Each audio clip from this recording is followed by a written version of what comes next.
Narasaraopet one town police station పరిధిలో mobile missing cases అన్నిటినీ CIR పోర్టల్లో అప్లోడ్ చేసినవి, వాటి నుంచి వచ్చిన డేటాని టెక్నాలజీని ఉపయోగిస్తూ సుమారుగా 11 మొబైల్స్ని రికవరీ చేయడం జరిగింది. ఎవరైతే ఫోన్లు పోయిన వాళ్ళు ఉన్నారో వాళ్ళందరినీ పిలిచి ఈ రోజున మొబైల్స్ని హ్యాండ్ ఓవర్ చేయడం జరిగింది. మా పల్నాడు జిల్లా ఎస్పీ గారు, నర్సరావుపేట డిఎస్పీ గారు ఉత్తర్వుల మేరకు మా ఎస్ఐ గారు వాళ్ళ టీము వర్క్ చేసి ఈ పోయిన మొబైల్స్ అన్నింటినీ రికవరీ చేసి ఈ రోజున పోయిన వాళ్ళకి హ్యాండ్ ఓవర్ చేయడం జరిగింది. అదేవిధంగా ప్రజలందరూ కొద్దిగా అప్రమత్తంగా ఉండాలి. ఈ సెల్ ఫోన్ ఇష్యూస్లో కానీ, సైబర్ ఫ్రాడ్స్లో కానీ ఇవన్నీ బాగా జరుగుతున్నాయి.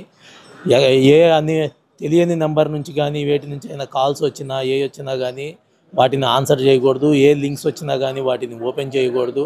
వాటి వల్ల వాళ్ళు చెప్పిన మాటలు విని కానీ లేకపోతే భయపడో మీరు అనవసరంగా డబ్బులు పోగొట్టుకుంటే మాత్రానికి ఆ డబ్బులు తీసుకోవడం చాలా కష్టం అయిపోతుంది.